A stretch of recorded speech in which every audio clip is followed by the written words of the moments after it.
Forward up towards the Celtic box, which sees Austin Trusty win a couple of headers there. It's helped on its way by Nygren, who was pushed to the ground, and that will be a free kick to Celtic midway inside their own half. It is strange, Killian Sheridan, isn't it, what's been going on round about, but the dust is kind of settled on that for 90 minutes at least, because this is a huge game for both clubs. Obviously every game's big, but for Celtic right now, they cannot afford to slip up tonight.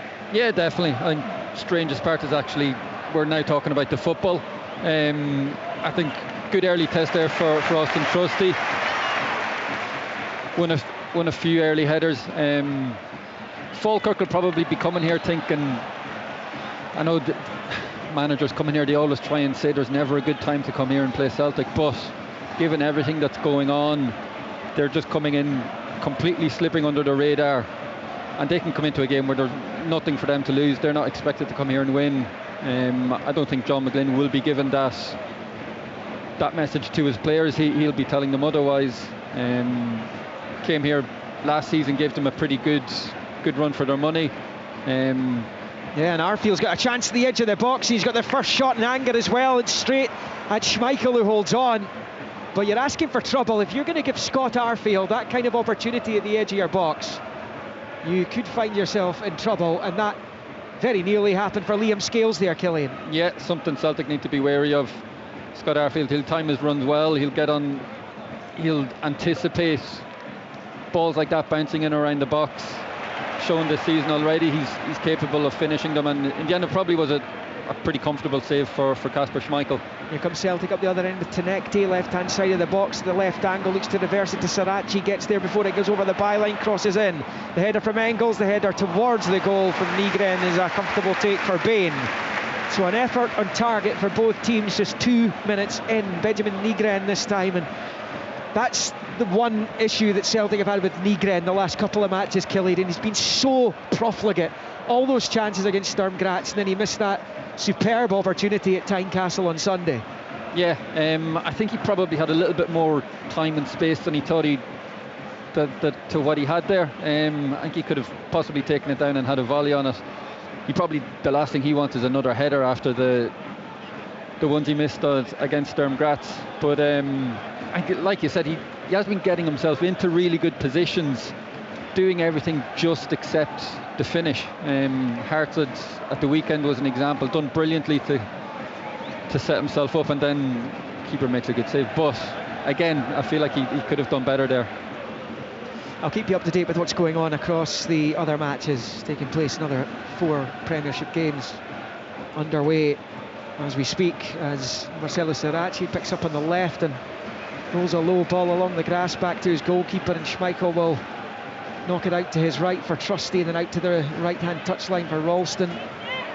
Plays it up the line for Forrest. Steps in field, just trying to get himself away from his man there, and eventually there is a free kick awarded by the referee, who's Ryan Lee tonight. First match in charge at Celtic Park, and he's having to have a word there with Calvin Miller, who's a former Celtic youth player. After the ball had gone, it will be a Celtic free kick just outside the centre circle for Callum McGregor to take, and he rolls it forward to Ralston, gets it back immediately. The Celtic captain, who I would imagine he's been in the first team for 11 years, I would imagine he's not been through a more tumultuous, bizarre week as a first team player here. As Trusty turns it out to Forrest on this near side. Martin O'Neill standing in the technical area, John McGlynn to his right, and as the free kick goes Celtic's way again, it's another foul on James Forrest.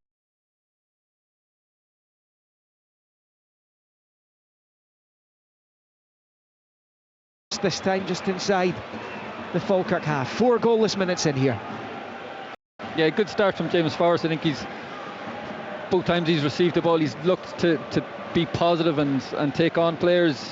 Won two free kicks early on, so it's good. He's started off with a bit of confidence. Long ball forward for Celtic, aimed for Tenekti. Bain reads it, comes out and claims on the right hand side of his box. He made it was 8 or 9 signings in the summer, John McGlynn. Most of them are on loan.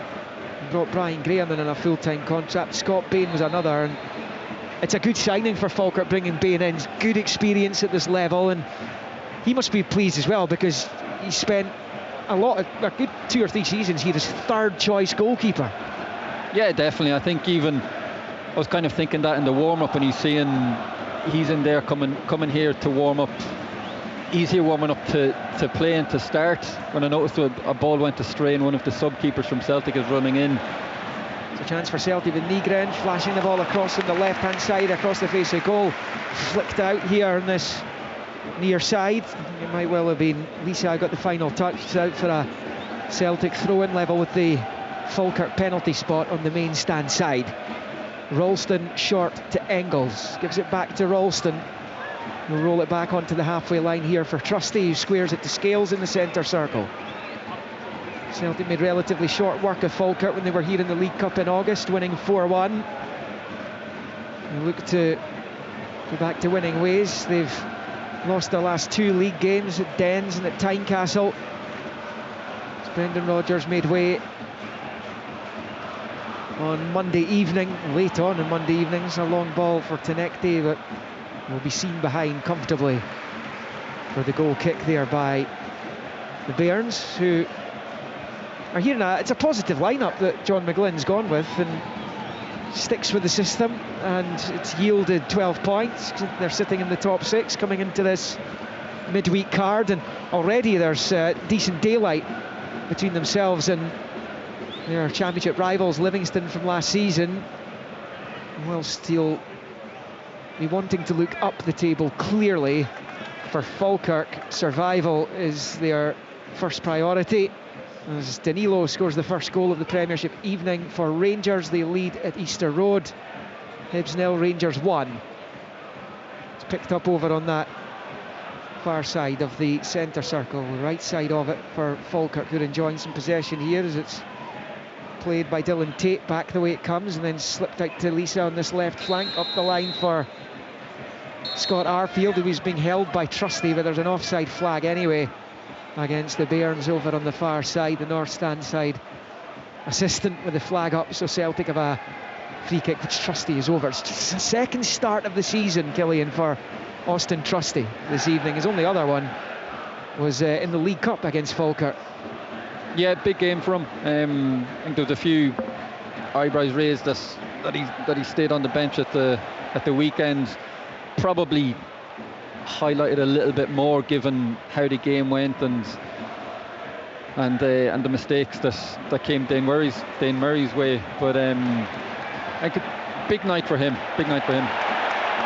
Falkirk have the ball, it's slipped forward towards Arfield, goes straight to McGregor, he'll shift it forward to Nygren into the centre circle for Engels, gets it through to Kenny, who just bounces off his heel and breaks back to Connor Allen, who scored that fabulous goal against Dundee, the winning goal at the weekend, albeit aided initially by the bounce on the artificial surface, but take nothing away from the rest of the solo mazy run and finish.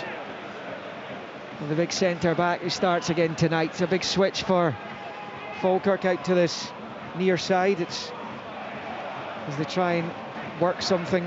Oh, it's Philip Lisa who's onto it and work back into the midfield and then over to the right of the centre circle for Allen, and then finds Tate. First time ball pushed forward to Arfield, comes all the way through to Marcelo Sarachi. He's in for Kieran Tierney tonight, and absolutely no sign of Tierney in the matchday squad for Celtic this evening. He did play the match in its entirety on Sunday as Schmeichel dinks it out to this near side for Ralston, but his long ball is all the way through to Bain.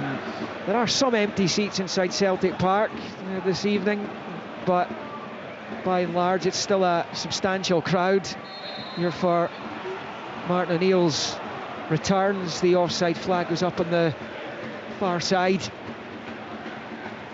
Yeah, that's twice, just a bit lazy offsides for Falkirk. I think it's been a good game so far. Falkirk will be set up to attack. They'll set up to try and play against Celtic, but also I think Celtic, from you can see early on, they seem to be trying to play the forward passes a lot quicker. Seem to be a lot more positive early on. Yeah, they've got to be happy they've bedded themselves right into this one. I think that would have probably been one of the main things coming through from from Martin O'Neill and Sean Maloney is start fast. Let's get everything, given everything that's going on. Let's get the crowd up for it. Give them something to cheer about. Falkirk have it over on the right with Calvin Miller. He's starting over there with Ethan Ross on the left. And it's Allen to Tate down that right hand side. It comes to Keelan Adams. He bobbles off Miller though, and out for a throw in to Celtic. It's about level the edge of the D of their own penalty area. How difficult will it be for Martin O'Neill, Killian? He's not been in charge of a club since a really short spell at Nottingham Forest 6 years ago, to then from a standing start come into a job of this magnitude, even if it is just on a temporary basis.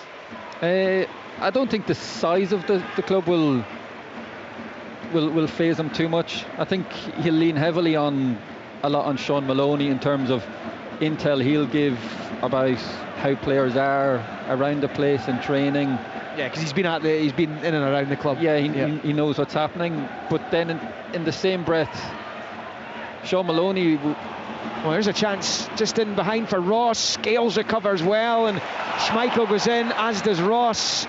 And the referee, I think, is giving the free kick to the Celtic goalkeeper there, but that's another nervy moment for the Celtic defence, and once again for Liam Scales, because Ethan Ross has got the run on him initially there.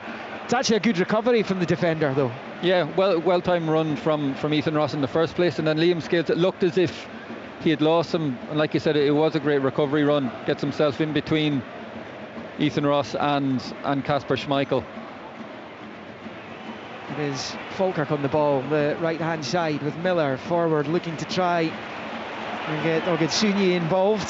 Celtic with a long ball forward as they won it back. Engels, and comes all the way through to Bain, and it is goalless after almost 12 minutes, and you can hear the Celtic supporters. There's not a lot of patience here right now, as that comes back to Liam Henderson, and he rolls it back to Bain. No breakthrough here. The only goal in the Premiership up to press, scored by Rangers at Easter Road through Danilo. As Adams comes down the right for Falkirk, midway inside Celtic territory, leaves it short there to Miller, who dinks it back to Spencer, the Bairn skipper. Right of the centre circle, back to Henderson, who squares it there for Allen. Spencer forward down the right hand side. Here goes Miller, but there's an offside flag, and that is a free kick to Celtic. John McGlynn not happy with something down there. I think it's the fact it's another offside for Falkirk. They could have had three or four moments where they're getting in and they're just finding themselves hanging about offside. I think also if there was any questions about Martin O'Neill's, I don't know, hunger or involvement, that last time when Arnie Engels gave it away, he was nearly out on the pitch trying to get a message across. So he's definitely, you can see not much has changed from how he was before. Very animated on the side. He always has been, hasn't he? His winning percentage is the highest in Celtic's history. And that wonderful spell in charge, winning the treble in his first season in 2000, 2001. Went on to win the title another twice, and let's be honest, it was on a knife edge on the final day of the other two campaigns. Rangers won those two by the finest of margins. There's another long Celtic ball down the left for Tenecti, which just goes behind, drifts away. It was actually a good chance. Tenecti made a great run. I think Liam Scales probably should have played a better pass. I can see you with the ball back into Tate, came off his chest, the feet of Tate to the right, and then all the way back to Bain. As we tick on to 14 goalless minutes here. Think ball by Bain out to the left. Lisa heads on. Ross will give chase, but Trusty's there. And he squares it there to Scales. Scales at walking pace, short to the left for Callum McGregor. Right to the far side for Sirachi. And in field to McGregor. Good run by the captain, who brought Celtic back level at Tynecastle on Sunday, to no avail in the end. Comes back down the line for Sirachi, and in field to Scales, who switches it left to right of the circle for Trusty. And a low ball out to Forrest on this near side. Can the 34-year-old be the spark? This is, as Brendan Rodgers continually mentioned, the right side of the Celtic attack.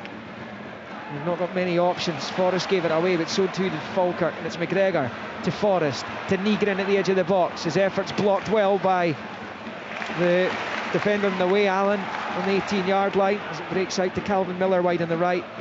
He rolls it back to Allen, who controls with the undersole, passes it low forward to Spencer, then back to Tate, out to Adams on the right, and now with Spencer. He's going to dink it with the right foot high out to this left hand side. Lisa takes it down, he's under no pressure. Forrest trying to get back at him here. It is Ethan Ross now, infield to Spencer, square ball, then back out wide left for Lisa. It's the cross towards the 18-yard line's headed down and almost dropped there to Ethan Ross. Celtic able to get it clear. And Falkirk are giving as good as they're getting right now. Yeah, they're playing out through Celtic's press a few times. I think they've done that to a few teams this season. It's generally what you associate Falkirk with. Well drilled. They know where everyone's going to be. Comes with continuity over the past few seasons. I know John McGlynn, he hammers a lot of that home. They do a lot of video analysis on everything, so they'll kind of come prepared for everything here. Yeah, they've won their last two, which has been decent for them. So they look to win 3 top flight games in a row for the first time since winning 4 on the bounce in December 07 into January 08. They've only lost 3 of their 9 games so far in the league this season. It's decent for a side that's just come up and who many were tipping to be struggling, even by this early stage. As Killian says, there's a lot of continuity, yes, but when you're still using players that helped you to the League One title, indeed the Championship title last season, there were many questioning, could they make the step up? Well, they have done. And it's Celtic on the ball on the left with Sirachi, who moves it in field to McGregor, then back to Trusty. I should admit, I was one of the people who we did tip them to struggle, and that was after them beating us 7-0. So yeah. I have been reminded of that. I should get that out there. I'm sure you have.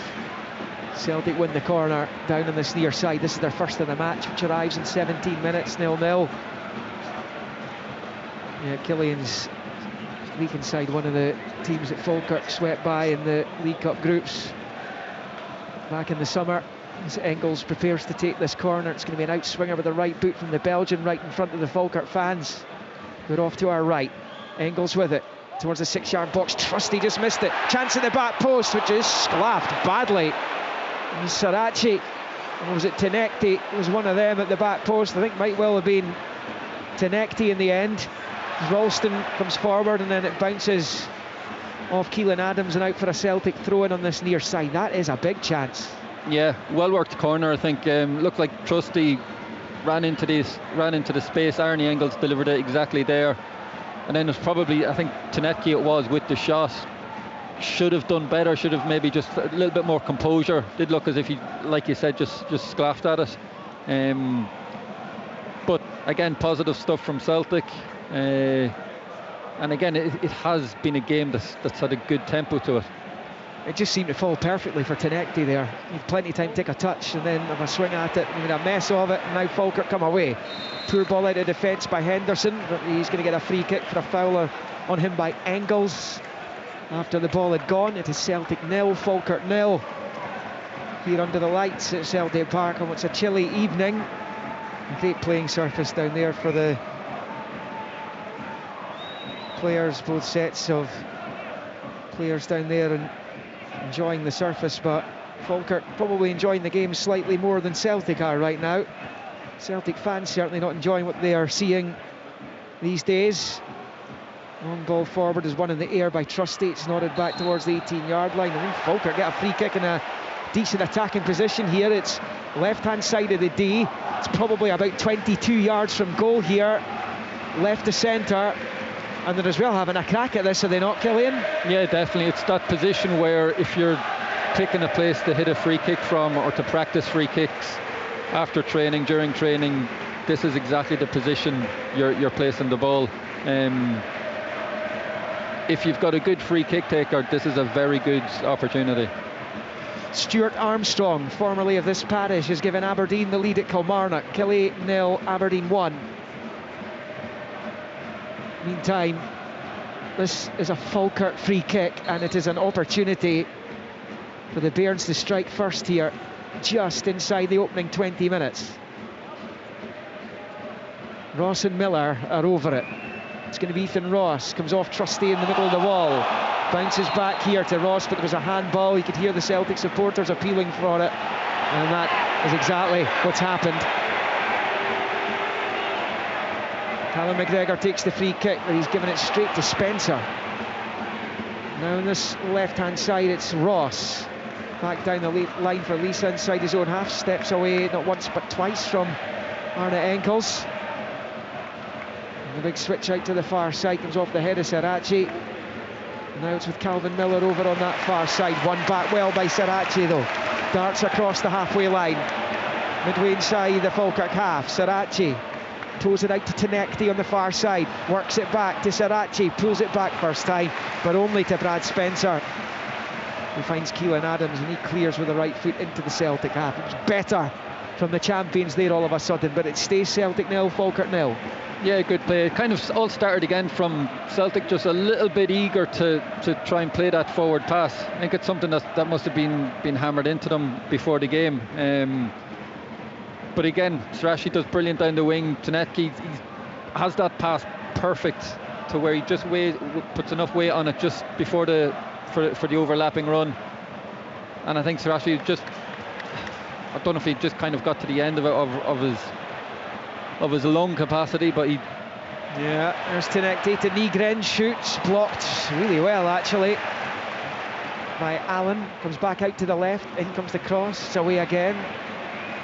And another intervention from Allen. He's doing it up the other end of the pitch on Saturday. Free kick goes Celtic's way, Tenekti being held. And this is about level with the Falkirk penalty spot wide on the left-hand side.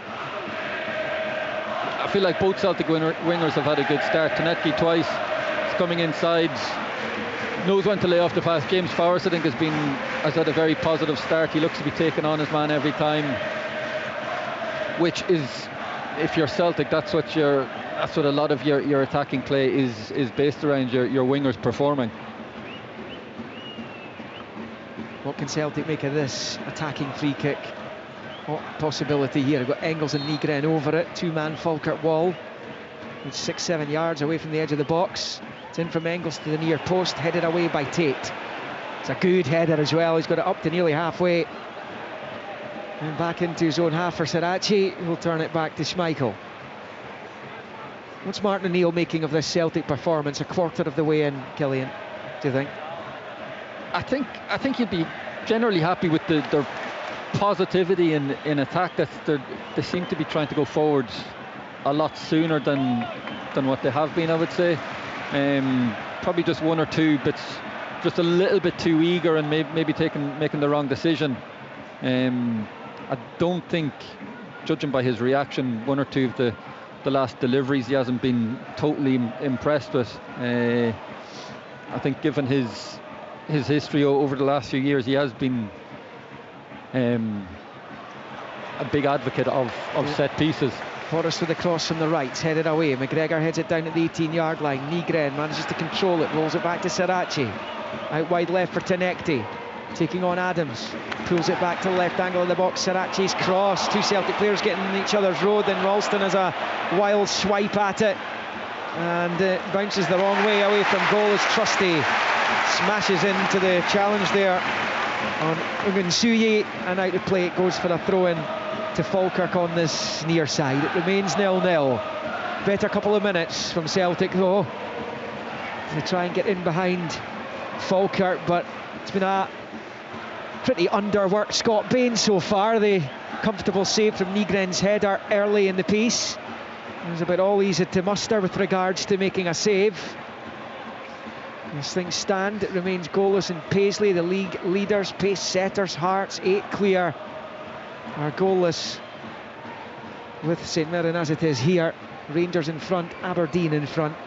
Keep up to date with the scores at any time at bbc.co.uk/sportscotland. Highlights to come tonight at 10:45 on Sportscene.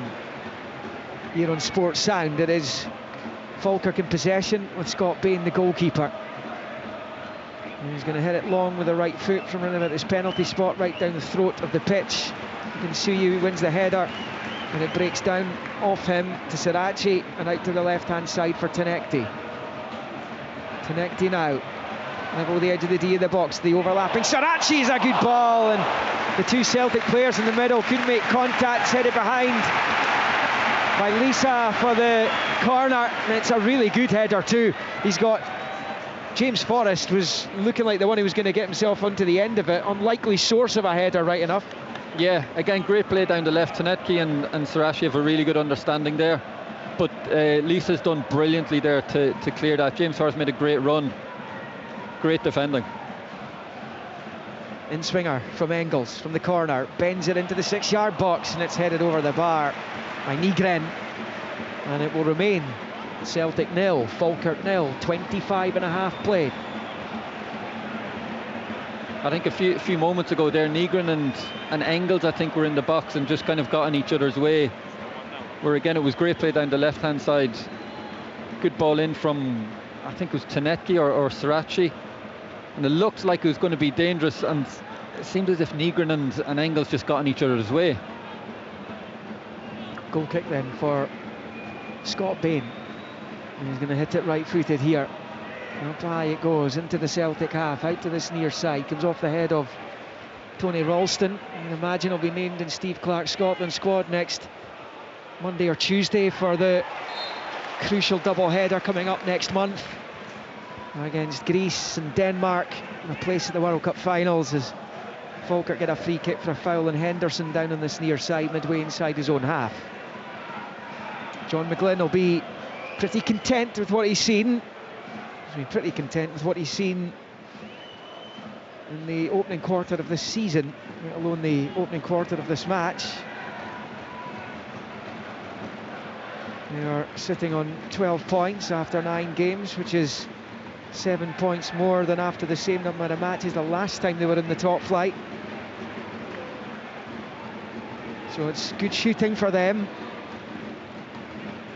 They've won 3 matches, took them till match day 12 that season to register a victory. So they're in a good place, regardless of what happens tonight, as Trusty rolls it back to Schmeichel, who had that lone spell at Falkirk from Manchester City all those years ago. Nygren turns it out the left-hand side for Sebastian Tenekti, attacking the left angle of the box, cutting into a central position here, looking for some space, sweeps it to the right angle of the box for Forrest. It's a couple of touches, Falkirk get bodies in the way, they've got everyone back, all hands to the pump for them. Out to the left-hand side for Sirachi, showed too much of it though to Calvin Miller. As it breaks back to Tenekti on the touchline, infield to Scales. He finds McGregor. And Liam Scales got Tenekti on the touchline, instead he elects to turn it infield to Trusty. We'll pass it first time back to Scales, 28 on the clock, 0-0. Here's Scales back to Austin Trusty. This has been the case for the Celtic supporters this season. Things are just not happening quickly enough for them on the pitch. They've been so used to the quick-fire football. Think of the ball boys returning it quickly to the players as Nygren comes forward. Bain comes in. The Celtic fans are optimistically shouting for a penalty. He slid on Nygren. The ball seemed to go in a weird position there when Bain made the challenge. Normally when you see a player, whether it's a keeper or outfield player, coming in with that force of a challenge, you normally see the ball go with the momentum of the tackle. It seemed to go behind him, but it's game on, so it must have been clean. Yeah, I think he just took a poor first touch. It was initially great play, lovely little layoff.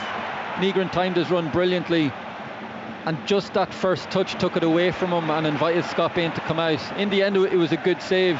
Again, great chance for Celtic, and Nygren again, another good chance. Here he goes, Nygren up to the edge of the box, rolls it to his left for Tenekti, cuts infield on his right side, finds Nygren, takes a shot, bounces off the post, but the rebound's in, and Johnny Kenny's there.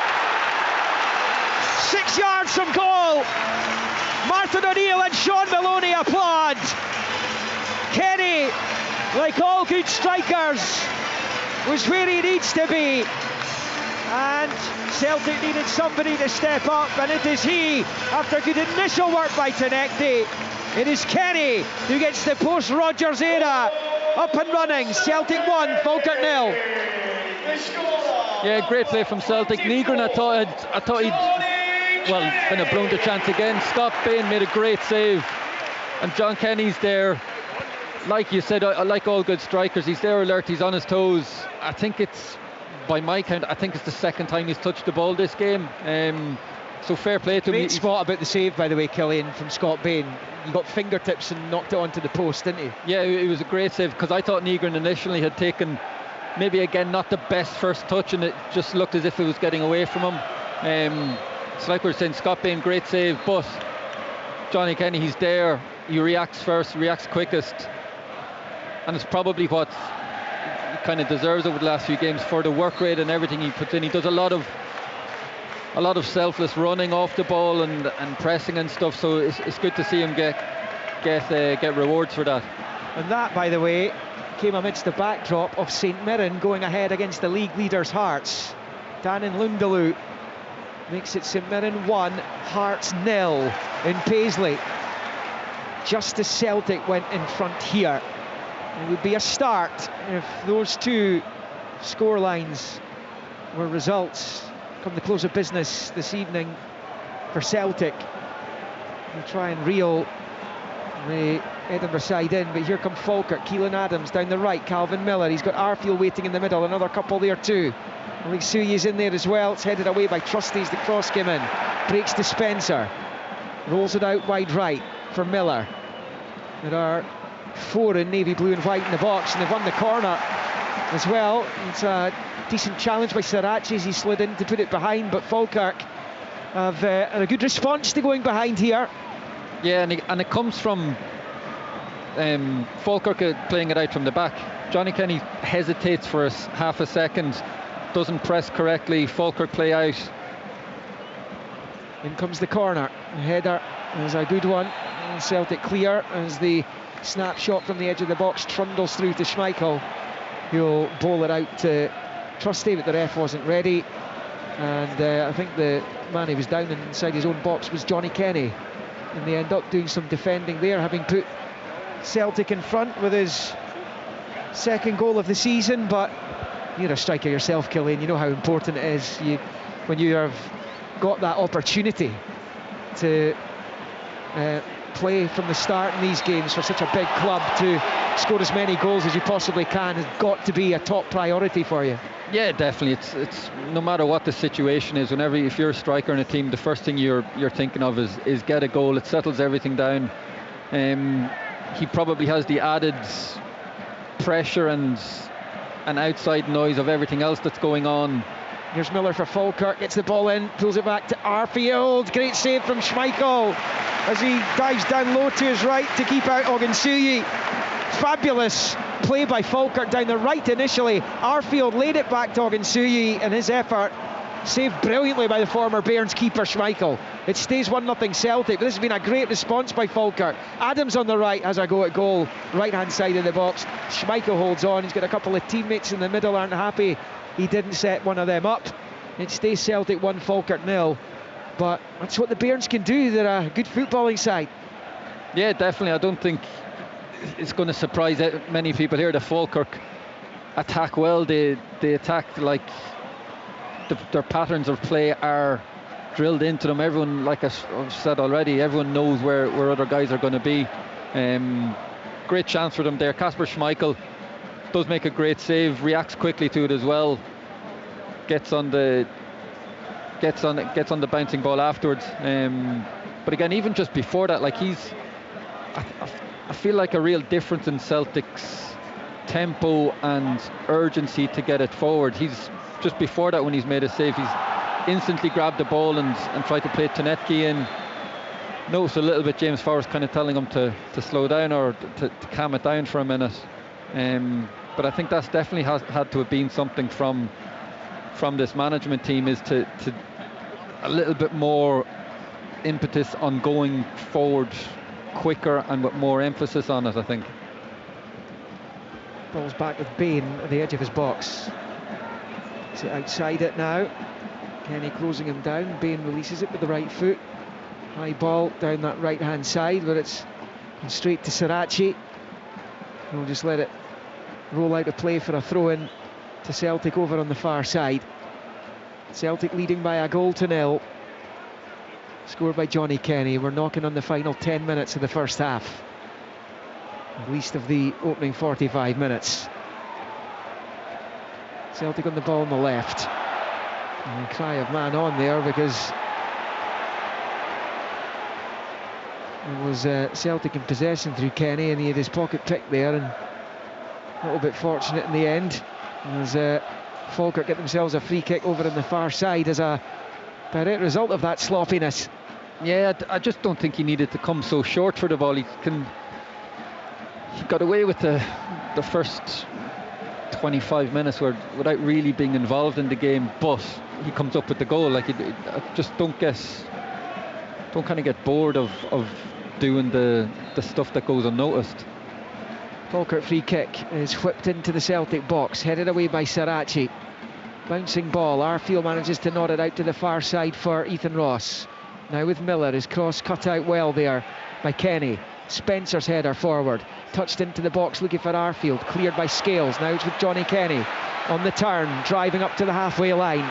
Down he goes, crash it to the ground. The yellow cards coming out here as well, and Falkirk received the first booking of the evening, and it is Ethan Ross who gets it as Lawrence Shankland equalises for Hearts in Paisley. St Mirren 1, Hearts 1. Celtic continuing to lead this one, as Rangers are at Easter Road, as Aberdeen are in Kilmarnock. It is a free kick to Celtic over on that far side. It remains goalless at Fir Park between Motherwell and Dundee United. McGregor with the free kick, square to Trusty, then out to the right hand side for Forrest. Infield to Ralston, gets it back to Forrest at the byline. First time ball's brilliant, the header at goal isn't great, and Bain holds on. It was Johnny Kenny, albeit he had a defender stuck to him like glue there, and it did enough to put him off. But it's fabulous from James Forrest down this right hand side. Yeah, I think it was just good play from every single player involved there. James Forrest and Tony Ralston have played a great little connection. James Forrest puts a brilliant ball in. Johnny Kenny, great movement, and it's defended. I think the defender gets a nick on it from Johnny Kenny's header.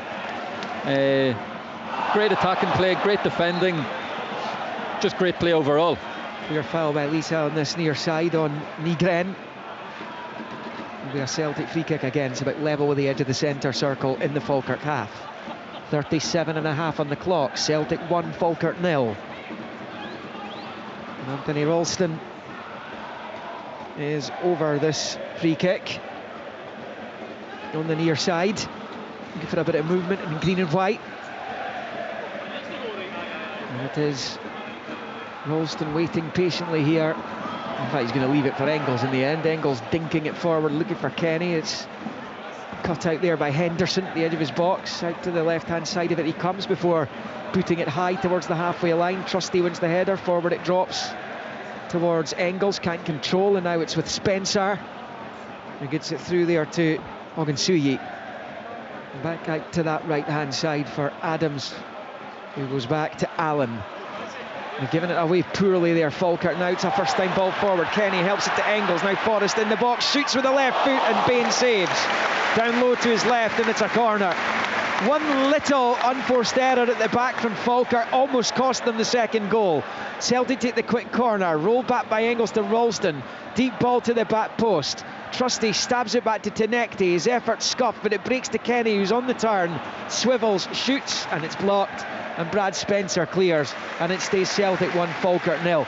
Important period in the game this for John McGlynn, and he knows it, going by his body language down there. Yeah, definitely. I think it's important for Falkirk that it doesn't get... Well, Nygren puts it across, and it's headed home by Kenny! Away from the grasp of Bain. Johnny Kenny's header finds the right-hand corner of the net, and the champions have their second goal as we get close to half-time. It's a nightmare for Falkirk, that's for sure, because it came from their own poor defending. But Kenny has both goals for Celtic and a confidence boost for him. And it could well be a winning return for Martin O'Neill. It is Celtic 2, Falkirk 0. Yeah, literally just as we were saying that John McGlynn would have been looking for Falkirk to get in without the game getting away from them. Celtic with some great play. Negron with a great little cushioned header down, and Johnny Kenny again, he's there, he's alert, he's on his toes, gets himself in front of the defender. I think anticipates the ball's over him and goes the other side for Negron's knockdown. And again, great finish from him. Fair play to him, he's kept himself in the game alert and gets his rewards for it. Well, how he'd love a hat-trick now, Johnny Kenny. How quickly after your second goal do you start thinking about a hat-trick? I'd be thinking about it after my first goal. That's how excited I'd get. Here comes Celtic with Tenecti down the left-hand side. Falkirk under the cosh, under the pump. It's Sarati across, and Bain is to put it behind for the corner at his near post. And suddenly Celtic are catching fire here. And they've got a corner over on their left-hand side. We are in the final 5 minutes of the opening 45.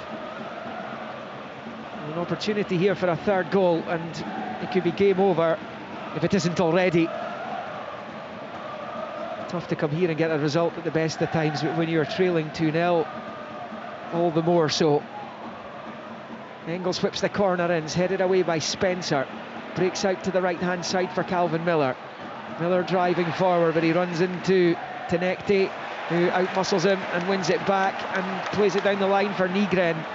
Kenny and Forrest are waiting in the middle. Negren uses Tenecti's at the byline. Tenecti goes himself, and it bounces behind off the post for a goal kick. Callum McGregor's claiming corner. It must have come off the post, and it'll be a goal kick only for Falkirk, who are being put under all kinds of duress right now.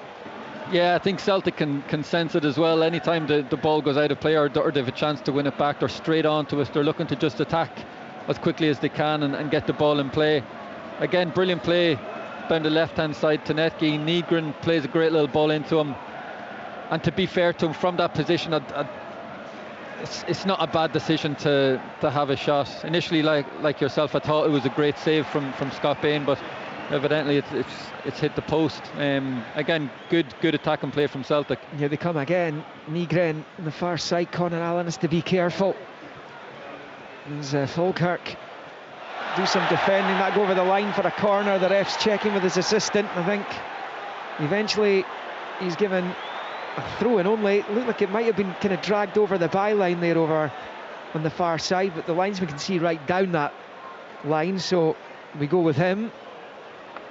That's not back McGregor, now Scales. One thing I would say about Falkirk is they've shown great resilience this season. They are the comeback kings of the Premiership. Only once in league this season, Killian, have they not gone behind in a match, and that was the 1-0 victory at Pittodrie.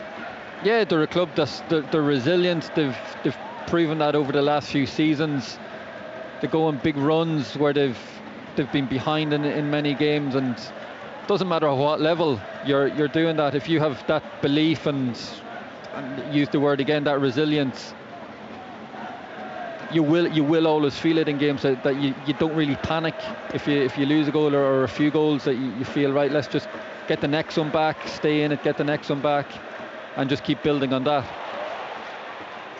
Yeah, a bit of defending by Conor Allen, puts it out for a throw-in, but they've lost the first goal in all but one of their 9 games so far.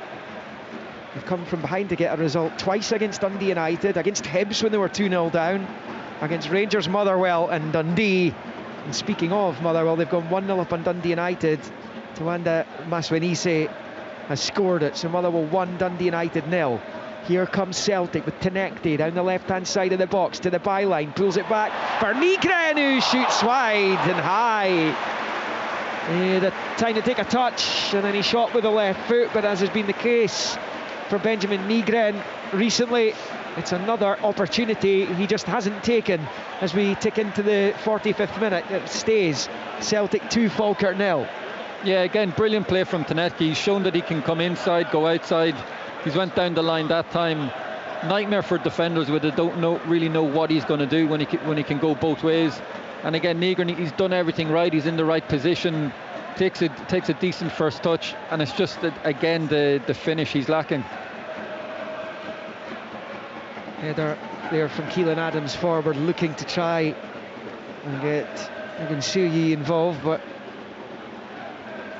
unable to get it through to him, and it's now with Trusty at walking pace. Shift it to his left for Scales, and down that left-hand touchline for Sirachi, who's kind of guilty of waiting for the ball to reach him there, and Falkirk give it back with Tate back to Spencer, but there's no stoppage time at the end of the first half, and Martin O'Neill turns to pick up his water bottle from the dugout and then goes down the tunnel, satisfied with what he's seen from his team, but even more satisfied with the scoreboard right now on the big screens here, which sees his team leading by 2-0 against Falkirk. We settled well in the game and were giving as good as they were getting for long periods of that first half. John McGlynn will be frustrated with the nature of the goals that his team's conceded and the nature of the chances that have been coughing up, but it's a Johnny Kenny double, the first on the rebound after it bounced off the post from Nygren, before Nygren set him up for a header,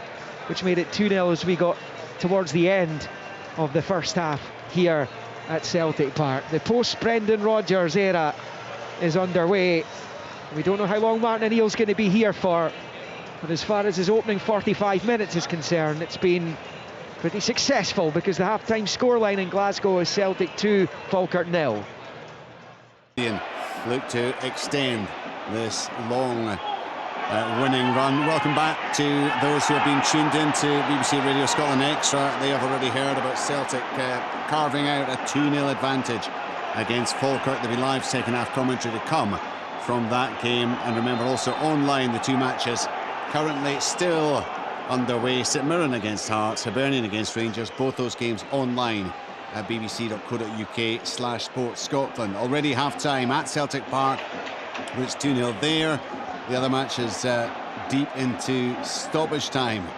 I'd imagine that all of those, Willie still playing at Rugby Park. Sorry Richard, what is Kieran Bowie playing at? That's awful. That's play acting, isn't it? Yeah, it looked a bit soft. It's very soft. That is really poor from what Bowie. I would add to that, Tom and Rory, is McGoma's got to be careful, because it's a soft foul, but then he's away remonstrating with it. Yeah, I know, but then he's away to the linesman and he's giving him plenty, and he's in the book, and I'm thinking, be careful, son. But they have a free kick in a dangerous position. Right, Willie, just letting us know that Aberdeen have gone in 1-0 up at half-time at Rugby Park, and Hibernian with a free kick, which is comfortably taken by Jack Butland. I didn't actually see the incident because I was looking at some of the other pictures there. So that's half-time at St Mirren, Richard, 1-1. Thank you, Ian. Half-time here, Richard, 1-0 Rangers. What happened, Rory? He was challenging for the ball, Bowie, and McGoma comes across, and I mean, I think he grazes his shoulder, his face. It's difficult. We've only seen I don't think once. it was his face. I think it was his kind of. I mean, he jumps like an Olympic diver and contorts his body in a position which is so unnatural. So clearly looking to get the player booked and win a free kick. Just really poor. Right, Stephen, you're the only one still going, but at least you have a goal to savour. Yeah, I think with 10 seconds left, Richard, before the referee blows his whistle, and I can tell you Jim Goodwin will be delighted to get the half-time, because his team have not been in the game. They haven't really had any kind of ownership at all. They've had very little ball possession, haven't really created a chance. He needs to change something, and he will do it now, because the referee's just blew his half-time whistle. Motherwell 1, Dundee United 0. So the score lines across the country: Celtic 2, Falkirk 0, Hibernian 0, Rangers 1, Kilmarnock 0, Aberdeen 1, Motherwell 1, Dundee United 0, and St Mirren 1, Heart of Midlothian 1.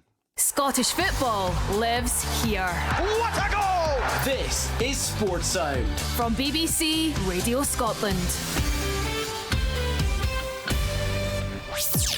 The 1,000 Mile Challenge for BBC Children in Need.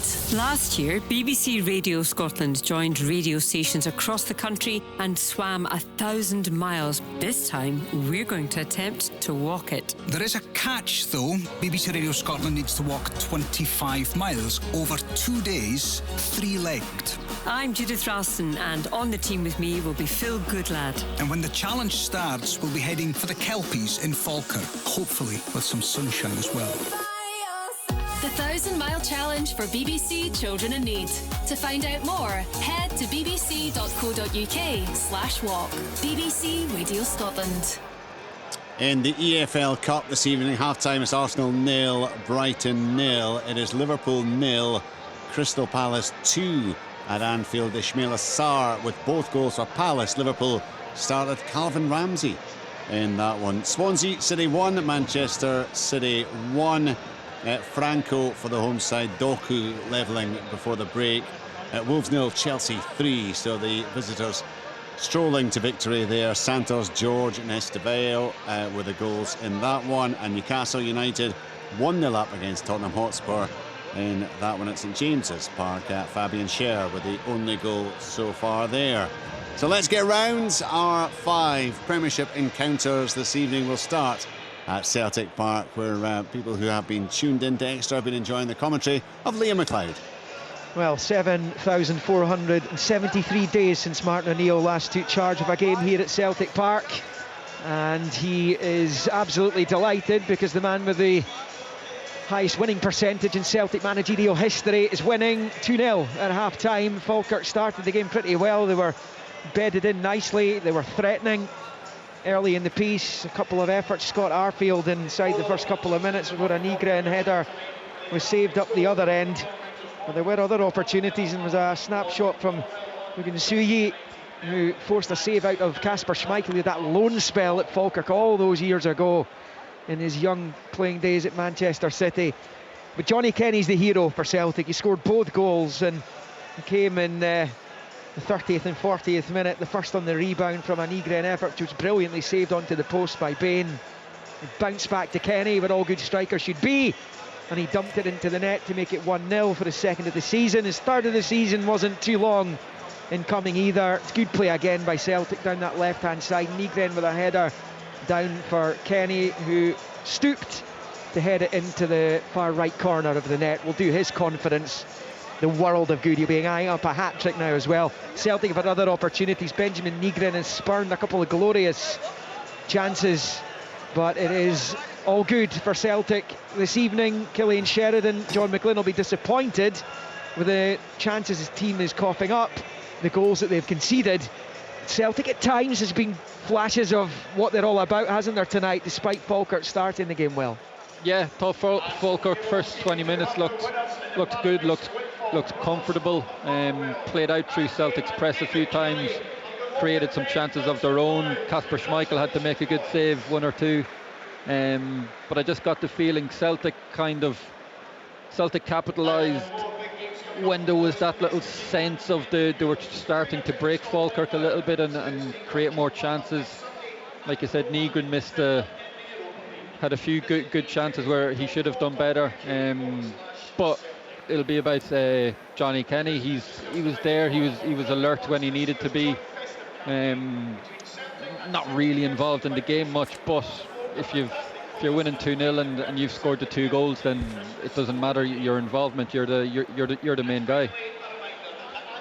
Yeah, you're going back to 2007 to find March 2007 to find a Falkirk win over Celtic. Kasper Schmeichel keeping a clean sheet for the Bairns that day. It's a long way back for the comeback kings of the Premiership though, Richard. Falkirk, they've been behind in every game bar one, and they've picked up plenty of results from positions where they've been behind. It's going to be a tall order in the second half, where half-time it is Celtic 2, Falkirk 0. Johnny Kenny with both goals for Celtic in that one. So let's go next to Paisley, where it is St Mirren against Hearts. Ian, 1-1 at half-time. Yeah, it's been a good game, Richard. I think Hearts had to sort out a problem in the first 10-15 minutes. McEntee, the right back, was getting pulled in by Halkett way too narrow, and basically Harry Milne was just going all the way back, almost playing like an auxiliary right back, with Declan John pushing really high. When Hearts got that sorted, they became more dangerous. I think St Mirren have probably edged it, but Hearts really look a threat going forward. There was about a couple of kind of half chances. Mark O'Hara had a really good chance for the home side. It was a set routine from a corner, but it was played to the edge of the box rather than play in for the big guys, and he just didn't go over it, hit it over the bar in the half volley. And then you all saw the one in the studio, Benny Beningame. It was a great run forward along Shaglin, picked him out. He showed great skill. He's been terrific in the first half, and he's just curled it off the inside of the post. And I think just as Hearts were coming into it, the goal came absolutely out of the blue. It was just a bog standard cross. I think it may have been by Phillips into the box, not even from a good angle. It felt like Lindelof, and he just overhead kicked it. He couldn't. There's no way he could get any power because there was no power in the ball. and he's just lifted it into the far top corner for a quite magnificent strike. It was only there for about 5 minutes though, and Hearts got an equaliser. McMenamin, who's playing right wing back for St Mirren, probably not his best position. He's teed Lawrence Shankland up in the box, and Lawrence was not going to miss that, and he's tucked it away with great composure. I think Hearts look really, really strong, but it's a really good St Mirren side, and it's a really interesting second half to come. It's 1-1 in Paisley. Yeah, it's been all action. Remember, highlights from all 5 games on Sports Scene tonight, 10:45 on BBC One Scotland. So let's go to Billy Dodds, who's been enjoying the affair, I think, at Eastern Road. Yeah, it's been a really good game, Richard. Is this for a half-time report? I thought Alistair were doing it. You just want a little I was summary. told that the open all micers would be helping me out throughout the course of this little part of the programme. So I've turned to you. It's up to you. If you want Alistair Lambert to do it, you get Al to do it. I right. have just been down to the restrooms and just come back up and sat down. I'm delighted. I'm delighted you've made it back up from the restroom. Meantime, Al Lambert, can you? We don't even have Al Lambert. He's not available to us. So, Billy, do you want a moment or two just to gather your thoughts, and then I'll come back to you? No, I say.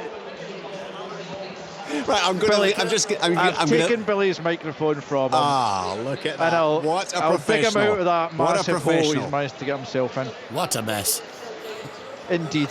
Anyway, it's been a fascinating game here, I have to say. I'm sure that's what Billy would have told you as well. Really, a really good watch. Rangers, though, got the all-important goal early doors. Danilo with an absolutely fabulous finish from the edge of the box, left-footed into the bottom corner, beating Rafael Salinger. And that definitely gave Rangers a lift. They were the better team for that opening part of the game. But Hibs gradually came back into it and had a couple of chances of their own. Probably the closest they came to a goal was a Grant Hanley header at the back post, which Butland tipped wide. Not entirely sure if it was going to creep inside the post or otherwise, but Butland made sure and turned it round for a corner. But a very even game, you would have to say. Rangers much improved from the Rangers we saw under Russell Martin. This is my first viewing of them under Danny Rule, and there's so much more to admire about them. But Hibs, as we've seen, well, for the last year or so under David Gray, a really well organised unit.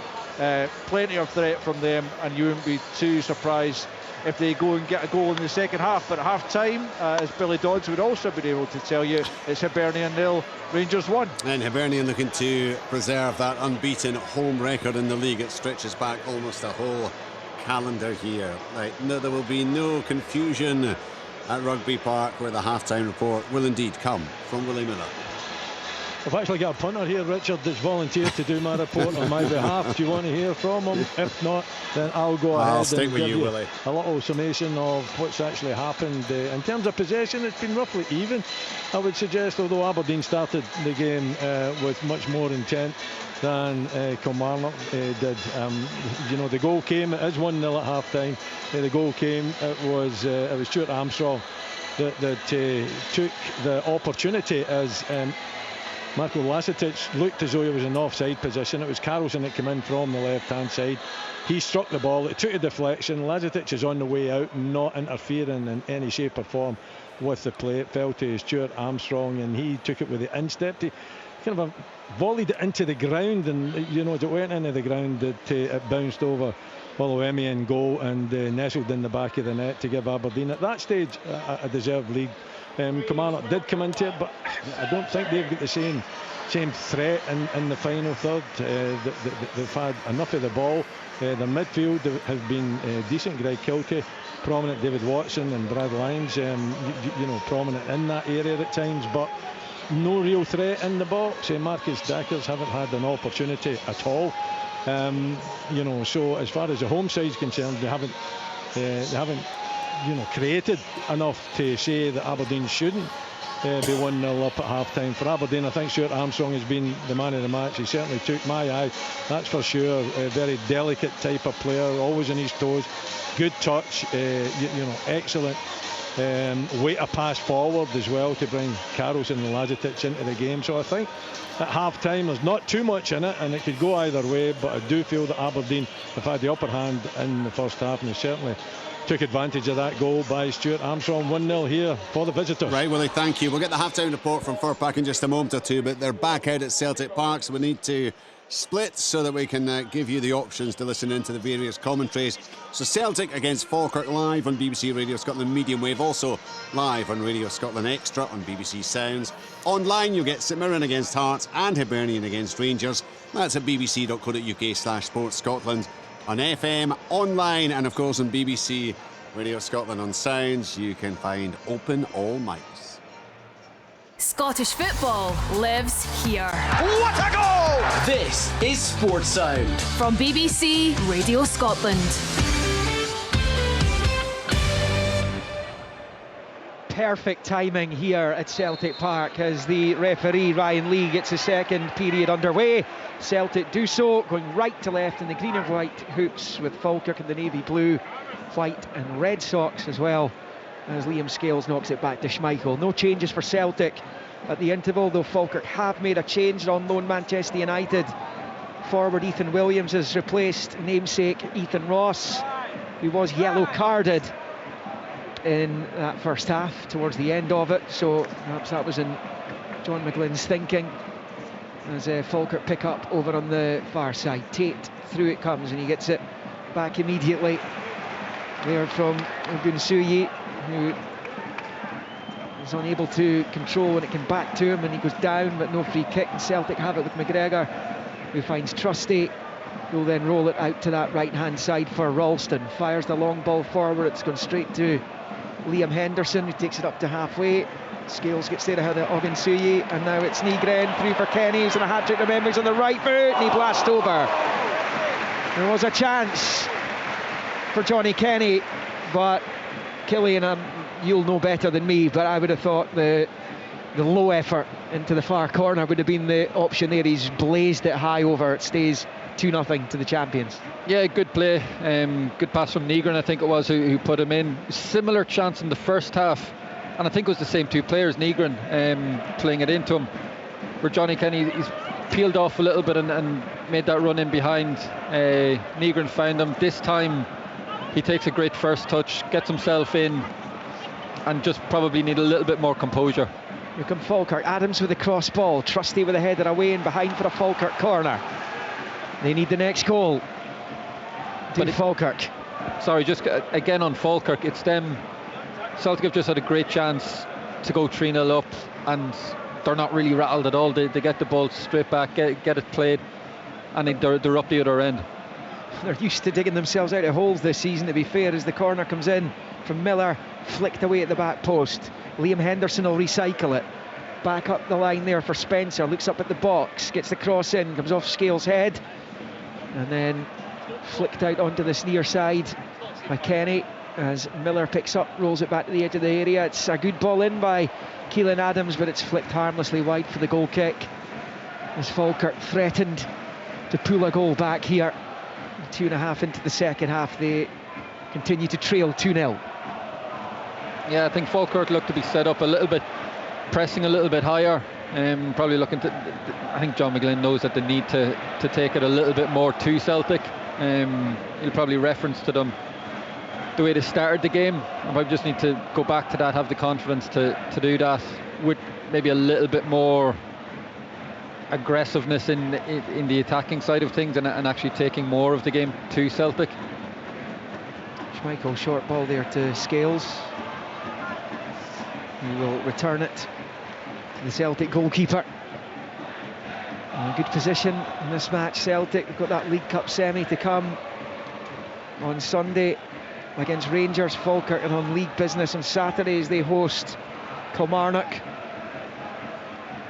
Scales picks up, it's a long ball with the left foot, looking to get Kenny in behind. The header's half away, it's picked up by Adams, given away by Tate, or rather Spencer. McGregor picks it up and plays it to right for Ralston, then to Forrest, low ball to the edge of the box for Nygren, runs into the defender, and it is Tate this time, and he's gone down, and Falkirk have a free kick deep inside their own half. Yeah, Nygren just caught a little bit in two minds there. Just before all that, the long ball Liam Scales went to play to to Johnny Kenny before that. Johnny Kenny had made a brilliant little run. He'd come short, spun in behind, and he looks like he's looking to get in behind, and that's already twice already in this second half. He's just looking to go in behind, which I think is his strength. I don't think he needs to come short and put himself into bother where he needs to have a really tight touch and keep the ball. Let him do is be dangerous in behind the Falkirk back four. The 2 goals will do in the world of good, won't they? Oh, definitely. It's you can't if you could bottle that feeling, you'd be a very wealthy man. But it's you can even see it, like he just looks sharper. I think the start of this half already just looks like he wants to get in and wants to get chances, and like you're saying, he wants to get that hat-trick. Who wouldn't? He's got a great chance to do that here. That fantastic loan at Shamrock Rovers last season. Killian will be well aware of that. 20 goals he scored, including all those in the Conference League. Just that instance there, that's one of that. I don't think he needs to come so short there. Here comes Celtic, they won it back in the midfield. Forrest driving forward up to the edge of the box. James Forrest shoots with the right, high over the bar, and stays Celtic 2, Falkirk 0 on 50. Yeah, maybe not the correct decision there, although it kind of did just open up for James Forrest. Maybe it's just more of a bad finish more than anything else. Probably a little bit of a delicate pass to try and slip Johnny Kenny in. I think it was Colin McGregor won it back in midfield. Again, another chance for Celtic, and one that Falkirk need to be careful of, because once it goes 3-0, then I think you can start to almost say it's game over for Falkirk. We'll read the rights at that point. It will be a Falkirk free kick here just before the midway point of their own half, and Dylan Tate pushes it back to Connor Allen, who goes back to Bain, and then to Henderson. Allen gets it back from Bain here. What a goal he scored against Dundee at the weekend, Killian. It's quite something, the mazy run from the centre back. You'd have been proud of that one. I'd be proud of a little 1-yard tap in. Former Celtic striker, of course, but memorably in Kilmarnock's annals as well for his goal here in Kelly's first win at Celtic Park since the 50s. It's Callum McGregor. It's a free kick, though. I think they wanted an advantage there instead, Celtic. It will be McGregor to take left of the centre circle. He rolls it back to Scales, and now it's with Trusty. Right of the centre circle, out to Forrest on the touchline. He's still got something to offer the Celtic team, James Forrest. He's still got that burst of pace as he goes flying down the far side and sliding in to put it out as Lisa.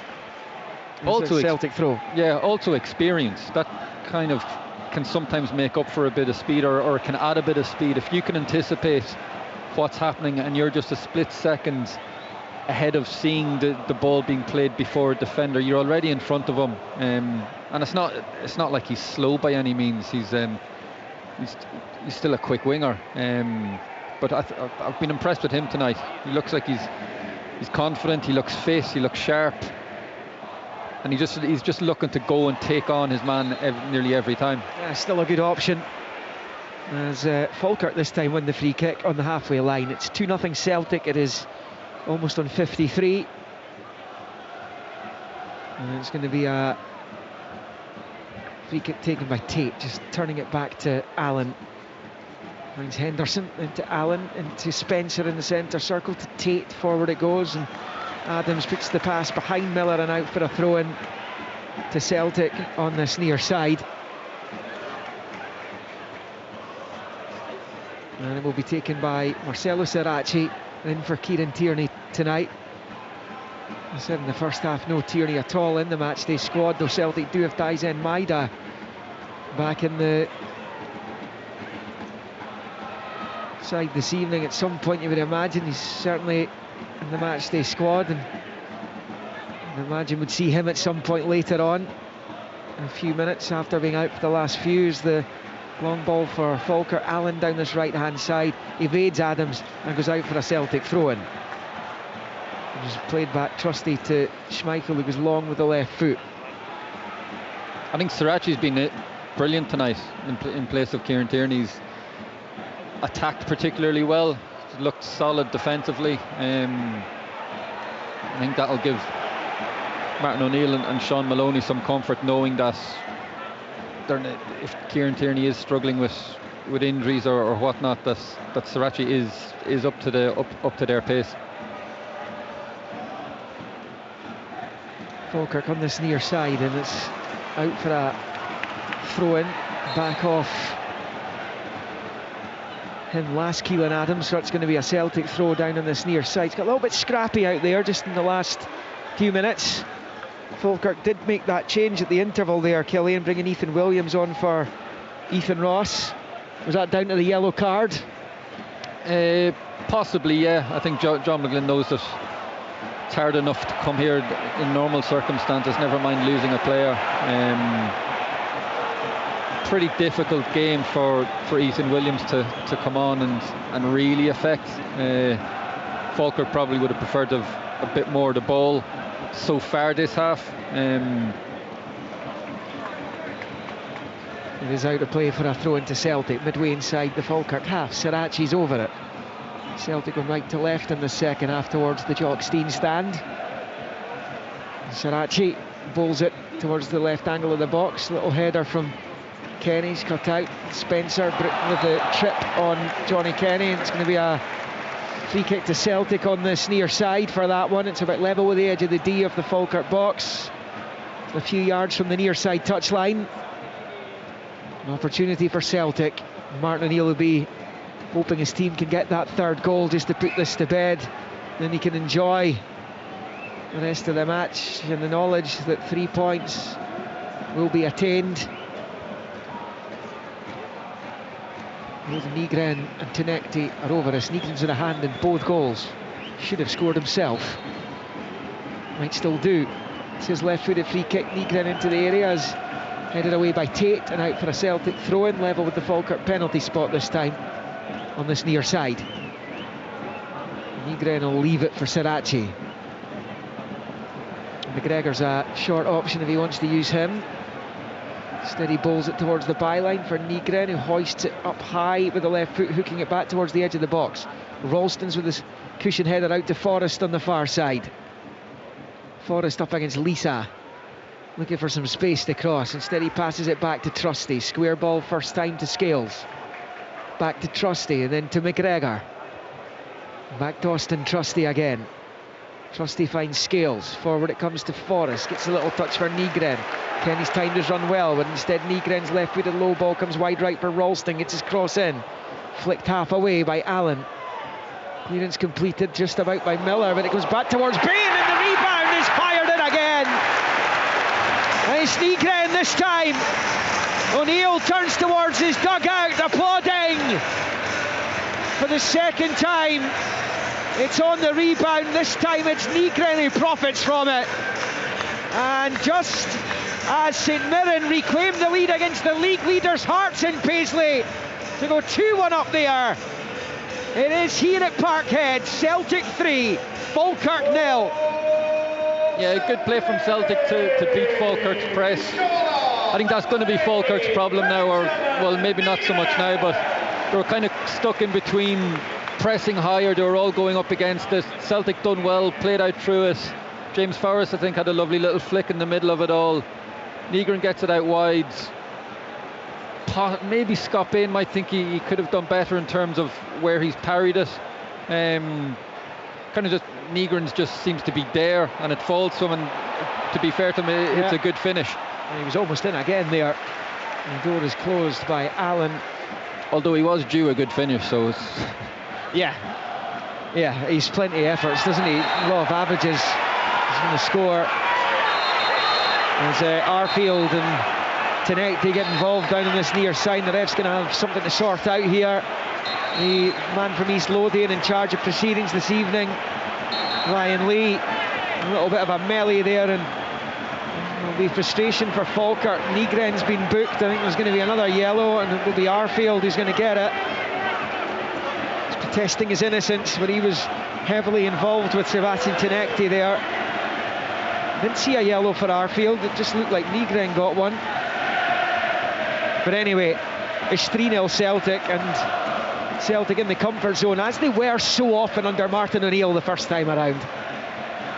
Yeah, I think that was all just melee, was all a little bit of nothing. Tonetki'd originally won the foul and then was kind of messing around a little bit with the Falkirk players, but you can see the Celtic players look fired up. They look like they're up for it. Talking about in the first half, a real eagerness for them they're looking to just get the ball in play again. And I think it's just Falkirk are in the stage of where they need to be careful where it gets to 4-0. Next goal and then the game has completely got away from them. The roof can cave in here, can't it? Especially, and also little things like that. It's especially with VAR now, something small can be spotted. The last thing they want is to go down to 10 men as well. But I think Celtic look comfortable. Going to make a few changes now. Yeah. Forrest's going to come off and be replaced by Balakrisha. It was Miguel Freckleton who got that second St Mirren goal, incidentally. Saints 2, Hearts 1. Hearts unbeaten in the league. As Celtic make that change, Balakrisha will come on, and Falkirk are going to make a triple change. Just one change for now for Celtic. Falkirk are going to bring on Adjeman, Graham and Hart. To see who for, but that is the three who are coming on. John McGlynn, and get fresh legs on there, because this is going to feel like a hard shift for them in the next half hour or so, Killian, now, isn't it? 3-0 down. Yeah, definitely. I've been on that side of things where you're the opposing team coming here and you go a few goals down. Suddenly the pitch becomes bigger. Celtic have far more space than they had in the first half. Game, you're just getting to the stage of you don't want it to get worse. But I think possibly, dare I say, both managers with an eye on the weekend's games now. I thought James Forrest was brilliant tonight. Looked back to his sharp self. Looks confident. Could see Martin O'Neill would giving him a big embrace when he came off. So I think he's done himself no harm for the weekend. And I'd say Falkirk just looking to freshen things up, like you're saying, how hard of a shift it is. Brian Graham will come on, and I think he could maybe offer a little bit more up front. Was a little bit disappointed with Ogunwusi. He had that one chance, didn't he, in the first half, when he forced the save from Schmeichel. I just felt like maybe it should be compliments to Austin Trusty, but I felt like he just won every single header he's challenged for tonight. He's been a giant back there. So I think Brian Graham will perhaps give him a little bit more of a test physically and aerially, maybe. St Mirren have gone 3-1 up on Hearts now. It's a second for Freckleton. St Mirren 3, Hearts 1. And suddenly, post Rodgers and with O'Neill in the dugout, the gap, which was 5 before that damaging defeat at Tynecastle, could be about to go back to 5. Still time for Hearts. Celtic, you would expect, will pick up the 3 points from this point. I mean, if Falkirk come back and take something from this game, and they have been the comeback specialists this season, well, it would just add another ridiculous layer to what's been a quite incredible week, let alone season so far, across the board, really. I was going to say I'd be surprised if that happened, but then given how, exactly, like you say, given how this week has transpired, you never know what could happen. It's out with Sam Hart on the far side. Left backs come on for Lisa. Calvin Miller's also gone off. As Killian said, Ogunwusi has been replaced by Brian Graham. Those changes, Adjeman coming on as well for Miller. Comes the triple change by John McGlynn. As I mentioned earlier on, important league game for them coming up, a more winnable league game against Kilmarnock on Saturday. Looks as though Dyson Maida's going to be on for Celtic shortly. Missed him the last 2 or 3 matches. Gives them that pace, buzz up front, albeit he too, like his countryman Hatate, has not been hitting the same levels this season, but they'd rather have him in the side than not, Killian. I'd rather have him in the side when he's firing on all cylinders. I think he's one of those players when he's not fully at it, he's really not at it at all. But look, this could be a little bit of a resurrection in his form. It's a great game for him to come into. Your game's kind of, in a way, the game's done. The team is playing with confidence. The attackers are all playing with confidence. Everyone's looking to play forward. Should suit him. Falkirk will be tired. We've got a corner here. Celtic have taken short to Nekti, working it back to Nygren, has run into the box, is cut out, and Falkirk clear their lines. That third St Mirren goal, incidentally, is going under a lengthy VAR review in Paisley right now, so that might not stand. If it does, it's 3-1 St Mirren. As Trusty picks up on the halfway line, and now it's with Scales. I don't want to jinx it, but it's been nice not one VAR check or anything in this game. Nothing. There wasn't even stoppage time at the end of the first half, was there? As Spencer goes down. Apparently that goal's been ruled out, so it stays 2-1 St Mirren against Hearts as Celtic make changes here. Johnny Kenny's not going to get his hat-trick. He's going to be replaced by Maida. Well, Luke McCowan will replace the man who got the other goal, Benjamin Nygren.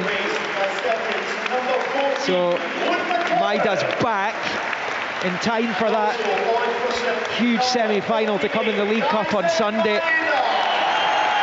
Maida gets a special cheer from the Celtic supporters as he comes back on. Luke McCowan does too. Celtic 3-0 up, 66 minutes played. It's over on the far side with Ralston. So just to confirm that, the third St Mirren goal did not stand. So it stays Saints 2, Hearts 1. Celtic 3, Falkirk 0 here. Hibs 0, Rangers 1, Kilmarnock 0, Aberdeen 1, Motherwell 1, Dundee United 0. These matches heading towards the final quarter. We're a minute or two ahead of the others. As I said, no stoppage time at the end of the first half. So this should be a waltz to the full-time whistle, you would think, for Celtic now. And a throw in here, Sirachi. Bold in field now, Maida. Just a heavy touch allows Falkirk back in here. And it's now over on this near side with Adams. Long ball forward, looking for Adjiman. Didn't make it that far, and eventually goes out for a Celtic throw-in on this near side. And they bring Cartwright on, our Falkirk, for Spencer. Cartwright scored that fabulous equaliser against Rangers a couple of weekends ago. In fact, a few weekends ago. It was Russell Martin's last game as Rangers manager when Cartwright found the net. It was the final nail in the Martin coffin at Ibrox. And he's going to replace Spencer.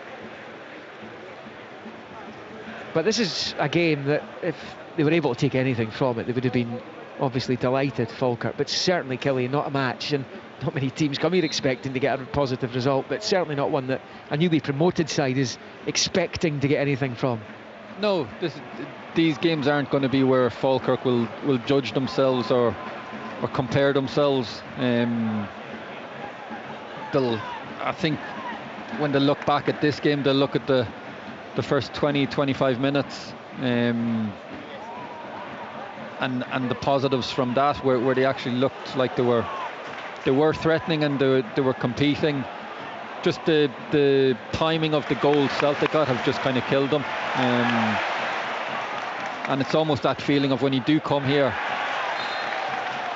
you're just trying to silence the crowd and hopefully try and get the crowd on the team's back and frustrate them. And I just got the feeling tonight Celtic could sense that wasn't really happening. I didn't feel like those the odd pass back earlier on. There was a bit of frustration, wasn't there? And that's the thing for John McGlynn. He would have thought that they got themselves into the game, and the crowd were beginning to get annoyed with backwards passes, negative passes, and then the goal was in on half an hour. Yeah, I thought Celtic were still creating chances. It was just there was the odds moment of negativity. Zadjaman into the Celtic box on the right hand side. It's just gone behind everyone though. They'll try and keep it alive over on the far side through Sam Hart, and pulls it back down the line for Henderson. It's picked up by Cartwright. Over on the left it goes, but it's gone over the line and out for a Celtic throw in, which Balikwisha takes quickly to Maida. Back to Balikwisha, now back with Ralston. Again, it's just the nearest players to the ball. As soon as it goes out, the nearest players running over, catching it, and just getting the ball back in play as quickly as they can. Maida chasing onto it now, right hand side of the Falkirk box. It's forced out wide right, plays it back to Balikwisha, gets his ball into the penalty area. It's eventually swept clear by Adams. Ralston takes a touch and knocks it into the centre circle for Scales, who nods it back to Trusty. He'll then turn it out to Balikwisha over on the right hand side. I'd like to see Balikwisha, wouldn't they, do something. He's jury's still out on him, still early in his Celtic career of course, but Tenecti looks a much better option. It's Tenecti on the ball on the near side as well.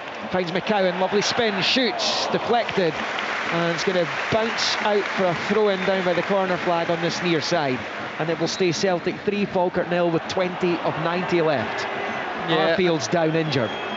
Sorry, just on Balikwisha and Tenecti, I just think Tenecti looks more comfortable. It looks like he's playing more of his natural position.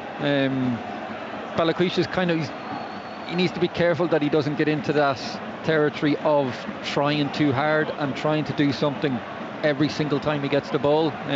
For instance, there he picked it up just inside the attacking half, and he almost got a feeling of the crowd are wanting him to go and do something, and he backs away from trying something, keeps it simple. And to be fair, in the end Celtic end up getting, ironically, through Tenecti and Luke McCowan getting a good chance. But I think, like I say, it is early days. He does have a little bit to improve on, but I would like to see him kind of probably getting chances more in his natural position. Zero sympathy for the former Ranger Arfield as he comes off to get some treatment. He's ready to come back on now. Celtic can't make anything of the advanced position they were in, and it goes out for a throw-in to Falkirk on the near side. It's a difficult one for John McGlynn's men at this point in the game gone. How do you motivate yourself? Well, McGlynn's experienced enough. He knows that at the end of the day, if they lose 3-0 here, nobody's going to bat an eyelid and they move on. What he doesn't want is his team to take a hiding from this point. I think to be honest, he's kind of, you come here in games like that and you could lose 5 or 6, and again it's not that people aren't going to bat an eyelid. You've still got your own professional pride and stuff, but you can come here and think of 3-0 as a decent result. Like I said, they'll look back and judge themselves more on how they played with the ball up against Celtic's press. Here come Falkirk towards the edge of the box. The shot is blocked. It's headed away by Scales. And just 10 minutes after St Mirren thought they were 3-1 up, it's now 2-2 in Paisley. Claudio Braga scored. Here's a chance for Celtic. A real chance and a goal for Tenecti. But in behind the defence, and he slams it home underneath Bain. And Sebastian Tenecti side foots it home to make it Celtic 4, Falkirk 0. No dramas for O'Neill on his return to Glasgow's East End. Yeah, great goal, brilliant play from, I think Luke McCowan received the ball in the midfield, took a few touches, saw the run from Tenecti, plays a brilliant pass over the top, plays Tenecti in. Henderson's almost got back, and I don't know if it was in between kind of wiping him out. Tenetki's done well to stay on his feet. He sensed that if he stayed on his feet, he would have been in through one-on-one. Thought he'd almost ran it out, but great finish, good goal, good run from Tenecti. I think it's safe to say now, I think that's game over. probably over at 2, definitely over at 4. Really putting my neck on the line there. Yes, you are. That. Shades of Stephen Thompson and John Rankin when Dundee United were 4-0 down to AZ Alkmaar. Is the tie over? Well, this one is over. And Falkirk will have to just dust themselves down. But this is what I said, Killian. This could very easily end up being 5, 6 or 7. Here they come again, Celtic with Engels, fires it across, looking for Maida. Bain holds on, and it stays Celtic 4, Falkirk 0. There's still over 15 minutes of this game to go. Which is worrying news for the Bairns.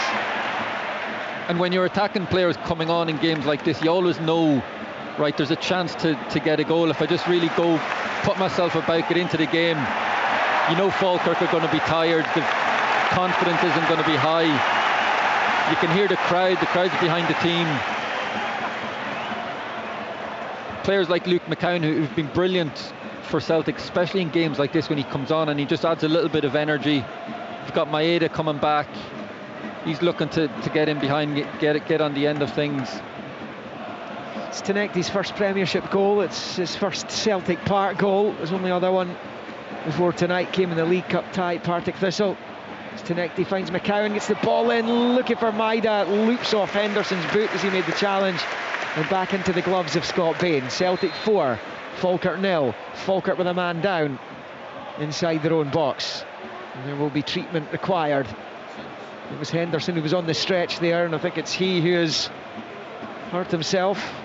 A couple of changes for Celtic. Rio Hatate is going to come on, and they're also going to bring on Callum Osmond here, and he will make his debut, having arrived from the Fulham Academy in the summer. The striker, he can also play as an attacking midfielder as well. And he was a goal machine for the Fulham under-18s and the 21 sides. 43 goals and 73 appearances for those two teams. So, as you can hear in the background, it is a debut, and it's a good game for him to come on in as Callum McGregor comes off. And Celtic making that double change, and Tenecti coming off, and he's been a live wire tonight, Killian, hasn't he, Tenecti? Yeah, he's been brilliant. Very assured in possession, knows when to play the right pass. His weight of pass, I think, is brilliant for overlapping fullbacks.